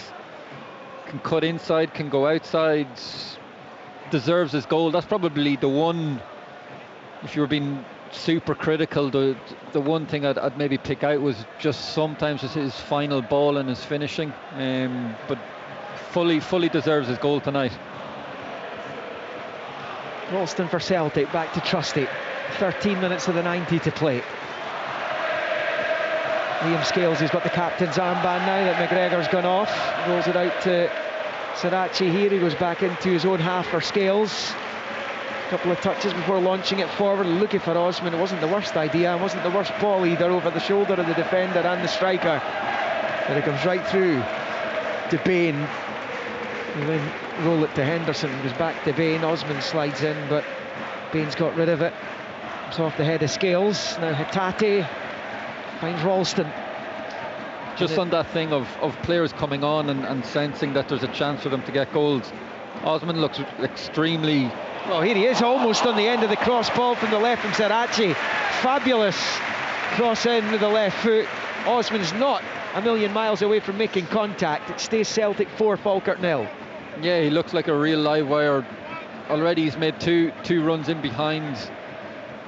Looks to be pacey. He's anticipated the ball there from Sarachi, which it was a great cross. So yeah, from a Falkirk point of view, of back four who I would say are a bit out on their feet, it's the last kind of striker you want to see coming on against you, especially when he's replaced Maeda. Maeda's gone out to the wing, and they're probably all right. Finally, hopefully that means we'll get some sort of a rest. But Osman looks to be the complete opposite, just constantly going in behind. How many times when Martin O'Neill was manager here, first time around, did his Celtic side wipe the floor with visiting teams. His last game in charge at Celtic Park was a 2-0 win over Aberdeen back on the 8th of May 2005. You could seldom, anyone would have scarcely believed just over 20 years later he would be back in the home dugout here. Celtic look for another long high ball pumped into the box, a comfortable take for Bain. This is played out to Cartwright just outside his box. Over to this near side where it bounces off McCowan and out for a Falkirk throw-in. So the intervention from Dylan Tate. Ball bowled back there by Keelan Adams. Into Allen. A long ball from Allen up the halfway line. Graham's header for Adjiman. This near side, down the line it comes to Williams. Lovely back heel for Adjiman on the right hand side. Graham trying to get himself into position in the middle. The low ball across is cut out and behind for a Falkirk corner. Brian Graham's having a go. Yeah, well, I think he was expecting the cross to come in earlier, and it should have. Initially, both of them out here on the right wing done really well to get into the position, and I think before he took that last touch, he needed to cross it. Especially when you're a striker and you're watching what the winger's doing, you're looking at their touches and their body position and how they're going to be comfortable in crossing the ball. And I think at that moment, that's when Brian Graham's making his run, when the cross should have come in, and you could see it as soon as it got blocked, he let him know. Even if he doesn't pick out Brian Graham, who's ran to the front post, I think there was someone in behind him as well for Falkirk. But again, just probably the wrong decision. Falkirk corner comes into the 6-yard box. It's headed away by McCowan as Motherwell go 2-0 up against Dundee United, with Tony Watt scoring the second goal for the Steelmen against his former club. And that goes out to play here for a Celtic throw-in deep inside their own half. Celtic 4, Falkirk 0, 9 minutes of the 90 to play. Getting towards the closing stages across the board in the Premiership this evening. 5 matches taking place. 4-0 Celtic here, Hibs 0, Rangers 1, that early Danilo goal. Kilmarnock 0, Aberdeen 1, Motherwell 2, Dundee United 0, and it remains 2 each in Paisley. Sorry, did I say Tony Watt? That's of course Partick Thistle these days. Elliot Watt, beg your pardon. It is Celtic on the right hand side with Balikwisha. Infield to Hatate, to Balikwisha, across it comes, cut out by Henderson, and behind for a Celtic corner as they look for more goals. Killian. Yeah, definitely, and Balikwisha is one of the players we were talking about. He'll be one of the ones that will want to come on and do something to show why he was brought here. And again, games like this, times in games like this is when is going to be your best chance at actually getting, I'm not going to say easy moments or easy chances, but you're playing against a team who's 4-0 down. They're going to be out on their feet. I think it's a great time for him to go and show something. Here comes the corner. It's headed away by Cartwright. Balikwisha goes back to Sarachi, and then to Balikwisha again, to the right-hand touchline for Engels. Back into the centre circle there for Sarachi. No ball forward to Maida. Gets the nutmeg on Cartwright, but shows too much of it to Arfield, who thumps it forward, and all the way through it comes to Schmeichel, who was it shows you actually. We're talking about Martin O'Neill coming back. Scott Arfield was at Falkirk when Kasper Schmeichel was at Falkirk all those years ago. It's just as a mere youngster at the time, though. As Celtic come forward, McCowan, and then Hatate. McCowan still driving forward. He's got onto it right hand side. His effort saved by Bain. Maida's feeding off the scraps here and manages to recycle it back to Sarachi. Though the flag's gone up anyway, so even if it had hit the net, it wouldn't have counted.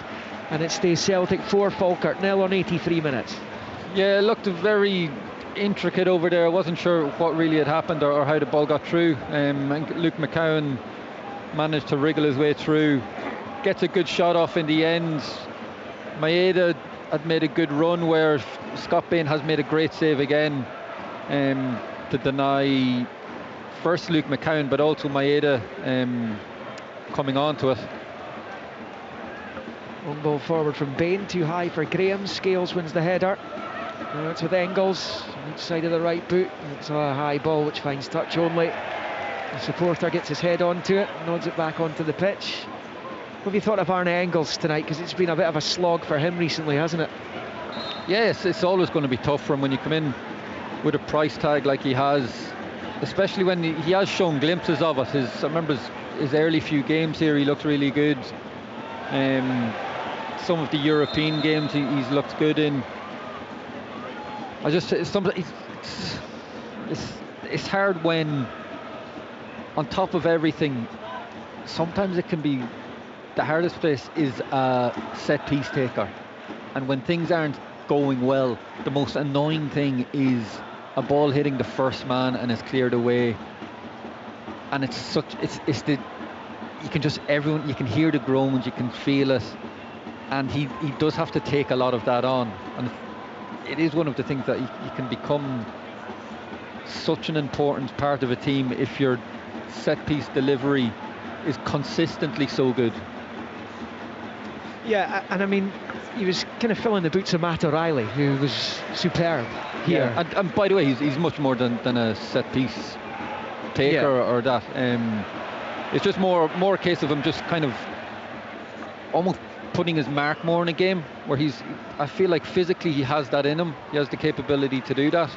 It's just a matter of kind of taking games by the scruff of the neck and really trying to run them in the way, like you're saying, Matt O'Reilly's slightly different player, but the way he did, I felt sometimes.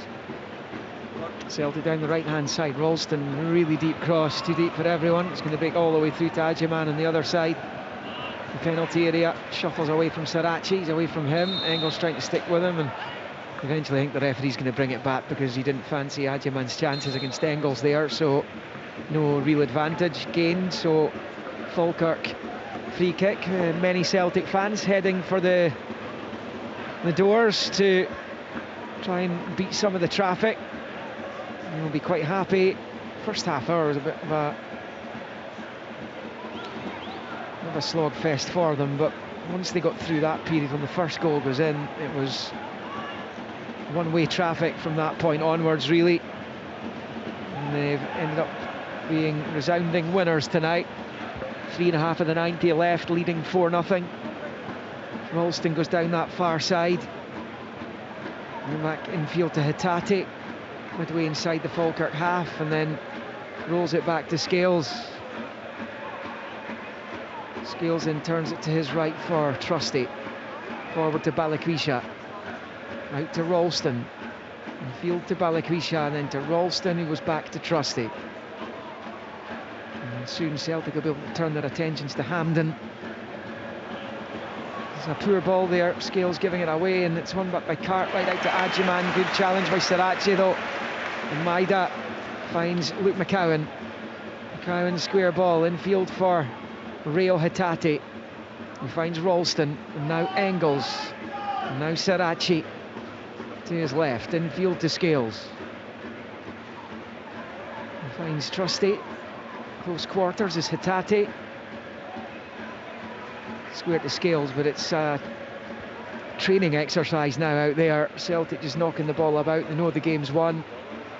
Here's McCowan into a shooting position, he does shoot, and it's a good save there by Scott Bain. Comfortable in the end, and it stays Celtic 4, Falkirk 0. And I'm hearing that Hibernian have got a penalty against Rangers where they trail at Easter Road, so Hibs have the chance to find a late equaliser there as Falkirk come through with Brian Graham. His efforts blocked by Trusty. Now it's with Ralston at the edge of his box. Forward to Balikwisha. He finds Ralston. He goes back to his goalkeeper. Schmeichel with it, right-footed, dinks it down that right-hand side. I'll bring you news of that penalty. As soon as I get it, you will know about it, whether it's gone in or not. Falkirk have it here with Henderson. He goes back to Bain, who's outside his box, rolls it forward there to Allen. Right to the left for Henderson, who returns it to Connor Allen. They've still tried, despite being on the receiving end since the 30-minute mark. They've still tried to play the game in the right manner. Falkirk, but it's a thankless task for them and has been for some time. It's played infield here. Falkirk on the halfway line. It comes out to Keelan Adams. Tate's gone down off the ball. Play on though. Adams gets the cross in. It's too high for Graham. It breaks out to the far side. Still alive here for Falkirk. It's pushed back by Williams, looking for Adjaman. Cut out, and Hatate comes away with it. This ball up the line goes straight to Arfield. Adjaman at the edge of the box. The challenge to Balikwisha. The ref didn't like it. It was right in front of him. And it's going to be a free kick here for Falkirk at the edge of the Celtic box. Jack Butland has saved that penalty, incidentally, at Easter Road. So it stays Hibs 0, Rangers 1. And even just that, late penalty save. If Rangers go on and win the game, then they go into that semi-final on Sunday. And it's a mouth-watering one in fabulous spirits. And speaking of fabulous spirits, Hearts look as though they've done it again. Yet another late goal for them. St Mirren 2, Hearts 3. The league leaders have left it late again. 4th time in the Premiership this season. They've come up with a late winner. 2 minutes being added on here. Free kick Falkirk, which Schmeichel holds on to from Arfield. And it stays Celtic 4, Falkirk 0. But Killie and Hearts look as though they're going to maintain that 8-point advantage at the top, and they could go. They beat Dundee at home on Saturday, 11 clear before Celtic play in the league again. Yeah, and that's what, look, if Celtic were doing that in the past few seasons, we'd be here saying that's what champions do. That's what you do to win the league. You come back in games, you score late. There's a check for it, by the way. There's an offside check. We're just waiting to hear confirmation of it. St Mirren had a third goal chopped off earlier. We'll wait to see if that Hearts goal stands. If it does, I think Braga's got it. I think it's a second for Braga. And offside's been called, so it doesn't count. It stays 2-2. So as it stands, the gap's going to be reduced from 8 to 6. It's just, I mean, Killian's thought there's no VAR here. There's been no VAR drama at all. It's been barely any drama here, but it's just going to be compelling viewing just to see how Hearts do this season and whether they can maintain the advantage that they have at the top. Clearly, as it stands, it's going to be reduced by 2 points tonight, but that's a tough fixture for them, and it looks like they are going to keep their unbeaten league season going. Yeah, definitely. And again, the fact of they've went behind and they've come back. I know if they'd come back and won the game, then it's huge, and they're saying, look, then they'd probably have a real belief. But I think Derek McInnes will be putting the point home that it's. I know he said it a lot in his interviews when talking about it and asked on it. He said that's come back to him after. Osman across for Maida, who for some reason, rather than hitting it a goal first time, decided, I think he was trying to flick there. I think he thought someone was behind him. In the end, Falkirk get it away. Celtic come again with Engels into Scales, but there is the final whistle. And Martin O'Neill's return to Parkhead gets off to a winning start. We don't know how long he's going to be here for, but the Celtic legend has come up with 3 points and a good performance despite Falkirk starting the match well and having a couple of opportunities of their own. Celtic ran amok in the end. A double from Johnny Kenny had them 2-0 up at the break. The first on the rebound, the second with a header. And then in the second half, Celtic made it much easier than themselves. Benjamin Nygren scoring early in the second period, or in the first 12 minutes of it, certainly. Again, that was on the rebound. Tenekti on 73, making it 4. Didn't get any worse for Falkirk from that point onwards. And they can refocus because they host Kilmarnock on league business on Saturday. Celtic's focus now turns to their League Cup semi-final date with Rangers, 2 o'clock kickoff, live on Sportsound on Sunday. It finished here in the first match after Brendan Rodgers' sudden departure 48 hours ago. Celtic 4, Falkirk 0.